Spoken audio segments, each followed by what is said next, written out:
Welcome to Eye Contact. I'm Dan Epstein. Today we are talking to Dr. Beatrice Früh about keratitis. Welcome, Dr. Früh. Keratitis is traditionally divided into infectious and non-infectious keratitis. Tell us about non-infectious keratitis and the clinical population. Well, what we see mostly as non-infectious keratitis are superficial keratitis of dry eyes. That's very common. And in clinics, we see severe dry eyes in patients with connective diseases or rheumatological diseases. So those are, if you want, the spectrum from the light cases to the very severe cases with melted corneas. In terms of dominance, would you say that dry eye is the most common of those three? Yes. And what is your approach to dry eye patients? Dry eye patients, I think, are the most difficult patient to manage, because if you look at the cornea, sometimes it's very dry and the patient doesn't have any symptoms. And sometimes they come, they have very severe symptoms, and you look at the cornea and you don't see almost anything. Now, the problem with dry eyes is that there is not a single test that will give you a number or positive results and telling you this is dry eye. So you have to judge the symptoms, the slit lamp if you have a tear meniscus. You might do also some Schirmer test, which we know that is very variable, and also tear osmolarity that was very promising at the beginning, but actually is not very reliable as a test. So I think then you can stain the cornea, and that's about it. Now, if you have machines, like we don't have it, but you can make a mammography, and this might help you in your diagnosis. And of course, you shouldn't forget that many patients with keratoconjunctivitis sicca, they have meibomian gland disease. So you have to look at the meibomian glands. But of the most common examinations that you mentioned earlier, which do you consider the most important one? Can one concentrate on one or two more than on the others? I think it's just looking at the tear meniscus and doing a stain with fluorescein. And what is your first therapeutic measure in such cases? Well, lubricants, that's obvious. I try to give preservative-free lubricants, but if a patient is very old or if he has problems with his hands, very often they cannot place the drops correctly. And at least in my country, most drugs without preservatives that are not in unit doses are not paid, are reimbursed by the insurance. So sometimes I might give with preservatives because of insurance issues.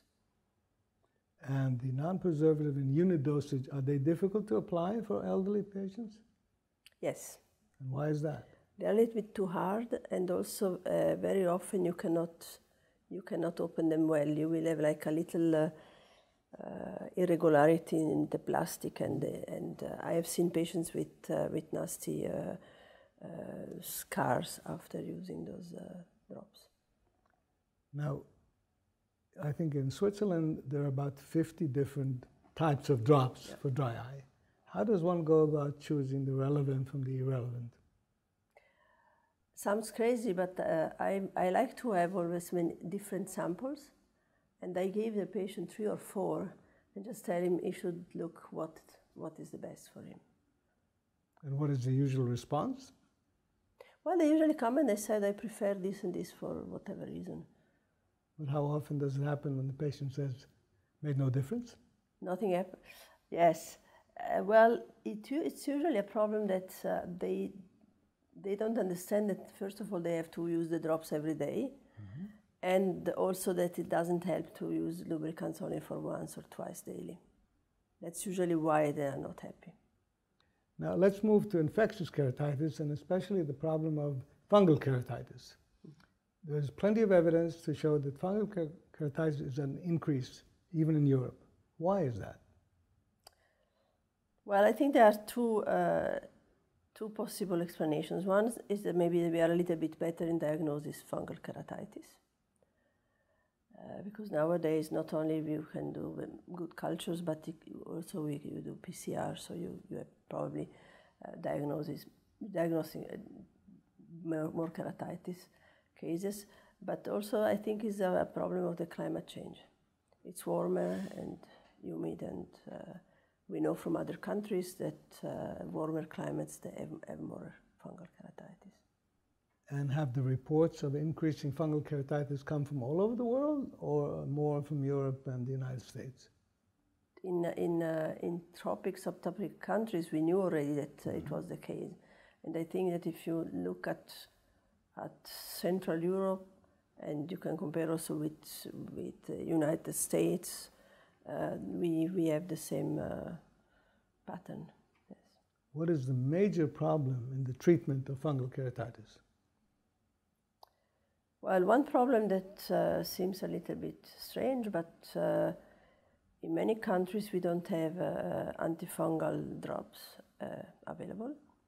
So we have to import them, and are very, very expensive. Or we have to use IV preparations off-label.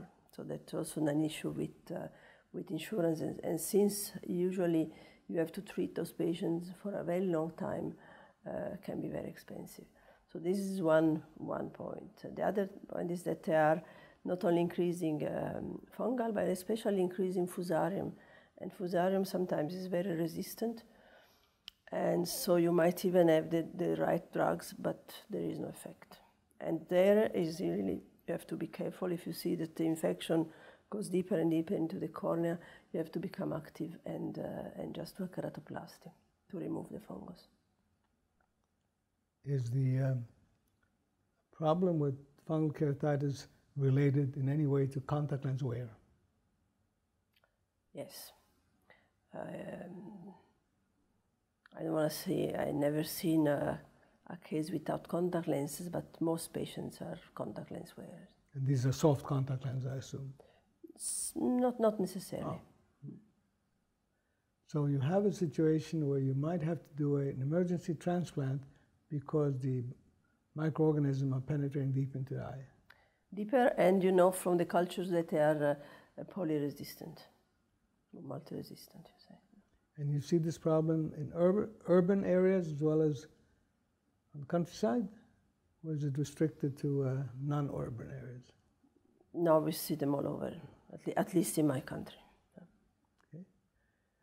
Most cases are failures or not? No, most cases are treated and they heal with a scar. Very often a central scar, but they heal. Good.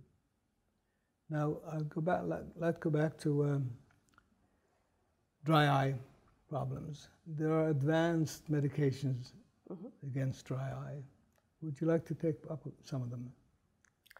Well, we have cyclosporin drops that are expensive but very effective. And the advantage is that you don't have to use the drops very frequently. And they are more for the severe dry eye. Unfortunately, autologous serum drops that are very effective and used to be cheap because of EU regulations become very expensive and difficult to manufacture, so that in many countries basically are not used anymore. And steroids? Steroids, of course, there is always an inflammation in dry eye, so at least theoretically steroids help, but we are talking about a chronic disease and I don't want to give steroids. So steroids, I think that they have a role in the treatment only for a very short time. You mentioned cyclosporin for advanced dry eye, but many people report that the patients don't react to it. Some don't. What is the cause of that failure to react? Well, there are some cases that you need to treat the patient for 3 and in some cases up to 6 months, sometimes to have an effect.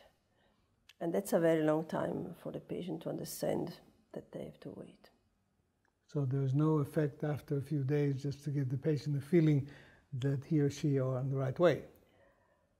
Anecdotally, yes, but I think probably was another cause for the improvement. Thank you, Dr. Früh. For more information on this and related topics, visit us at eurotimes.org.